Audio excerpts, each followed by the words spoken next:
صفقات النادي الأهلي الجديدة دانيال أفيري. دانيال أفيري عنده 22 سنة من غانا.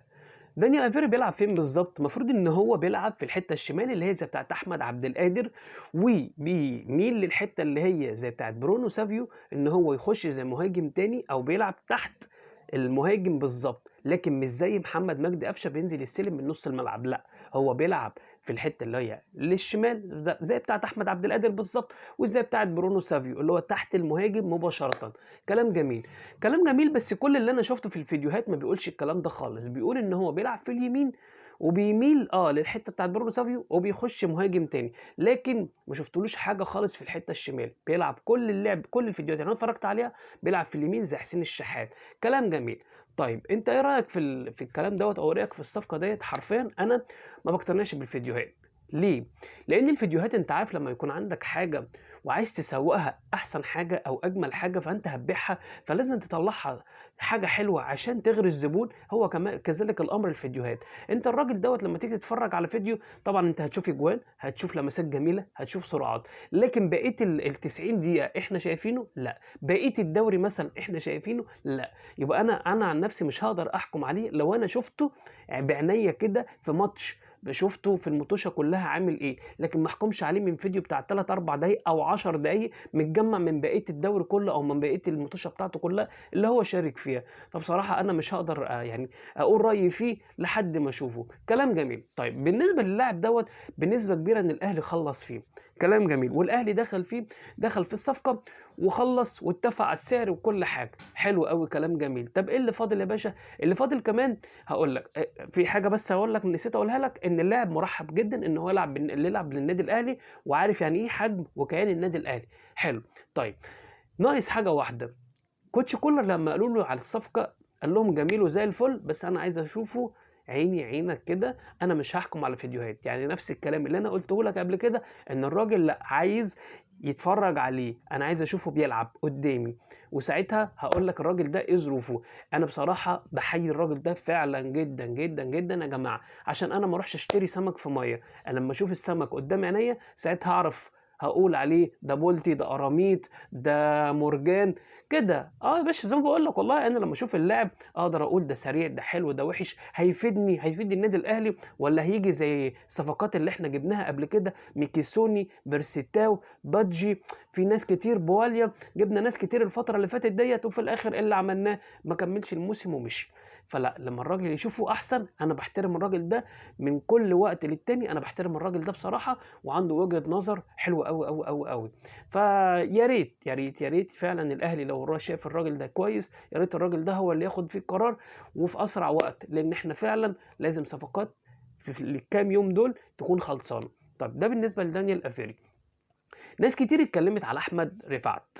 أحمد رفعت لا غنى عنه طبعًا، الناس كلها عارفاه، وكل الناس اللي في الدوري في مصر كلها عارفين يعني إيه أحمد رفعت. أحمد رفعت عنده 29 سنة، بيلعب حاليًا في الوحدة الإماراتي. وطبعًا إحنا كلّنا كنا شايفينه قبل ما يروح كان متألق مع فيوتشر ومكسّر الدنيا، وأجوانه كانت عاملة إزاي وراح المنتخب والكلام دوّة. أحمد رفعت أنا عن نفسي، أنا كراجل أهلاوي، أنا باقول لك يا ريت ييجي الأهلي، حرفيًا دلوقتي هتقول لي عنده 29 سنة، هاقول لك أحمد رفعت أقسم بالله لاعب تقيل، وعارف يعني إيه لاعب النادي الأهلي، عارف يعني إيه حجم النادي الأهلي، عارف يعني إيه تيشيرت النادي الأهلي.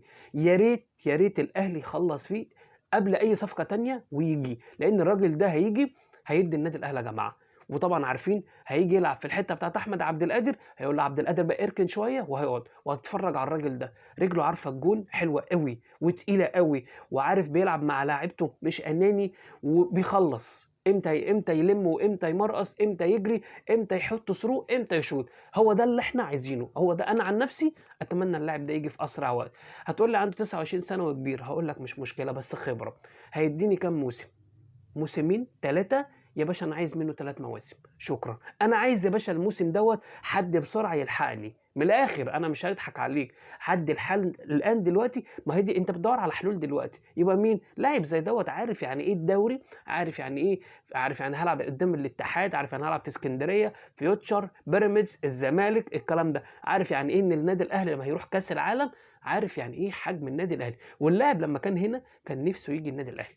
كان نِفْسه، وأنا بصراحة استغربت إن الأهلي ما جابهوش، بس ما علينا الحمد لله، كل تأخير وفيه خير بإذن الله. أتمنى رقم 1 إن اللاعب ده في أسرع وقت ييجي النادي الأهلي، يا ريت، يا ريت، يا ريت إن أنا هوب أنام وأصحى كده ألاقي إن الراجل ده جِه، وما فيش أسبوع ألاقي الراجل ده لعب، مش كمان لسه هيقعد لا، لا، لا، لأ، اللاعب ده يا جماعة والله لاعب عشرتين على العشرة.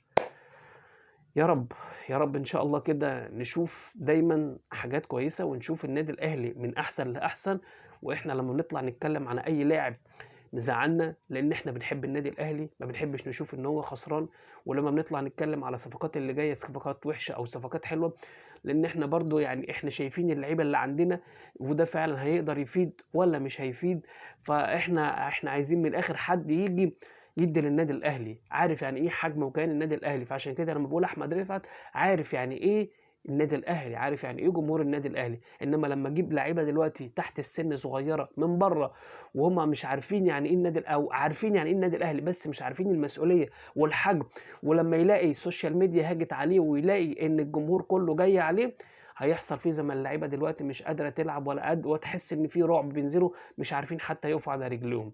فعشان كده قُلت قبل كده إن إحنا من عندنا ناشئين كويسة، زياد طارق عندنا ناس حلوة أوي في الناشئين اختفت مرّة واحدة، ليه ما نطلّعهمش؟ ده اللي أنا مستغربه بصراحة وعلامة استفهام. بس إحنا برضه ورا النادي الأهلي، إحنا بنعشق حاجة اسمها النادي الأهلي، بنعشق الكيان الأهلاوي. أشوفكم دايمًا على خير، وربنا يستر من ماتش بيراميدز. سلام.